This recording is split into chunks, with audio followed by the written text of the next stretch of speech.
وہ شان خلق دو عالم، درود ان پر سلام ان پر میرے مولا، یہ موقع دے کہ ختم الانبیاء دیکھوں۔ سب سے بڑا حکم، سب سے پہلا فریضہ، سب سے بڑا حکم اللہ کا یہ ہے کہ مجھے رب مانو، لا الہ الا اللہ وانا فاعبدنی واقم الصلاۃ لذکری، کہ میں ہی اللہ ہوں۔ سب سے بڑا حق یہ ہے تم پر میرے بندو میرا کہ تم مجھے رب مانو، میں نے تم کو اسی لیے پیدا کیا ہے، وما خلقت الجن والانس الا لیعبدون، ہم نے نہیں پیدا کیا انسانوں کو اور جنات کو مگر اپنی عبادت کے لیے، اپنی بندگی کے لیے، اپنی اطاعت کے لیے، اپنی فرما برداری کے لیے۔ بعض علماء نے اس کا معنی لیعبدون کو لیعرفون بھی لکھا ہے کہ تم مجھے پہچانو کہ تمہارا رب کون ہے، اس کائنات کا بنانے والا کون ہے۔ کوئی چیز بھی بنی ہوئی ہم دیکھتے ہیں تو فوراً خیال جاتا ہے کہ اس کو کس نے بنایا ہوگا، کس نے ایجاد کیا ہوگا۔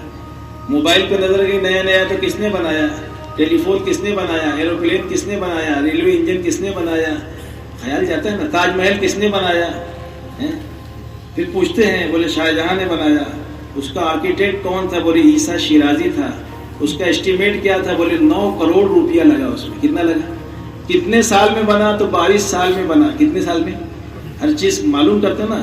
تو ایسے اتنی بڑی کائنات جو اللہ نے بنائی ہے، کس نے بنائی، اللہ نے بنائی ہے۔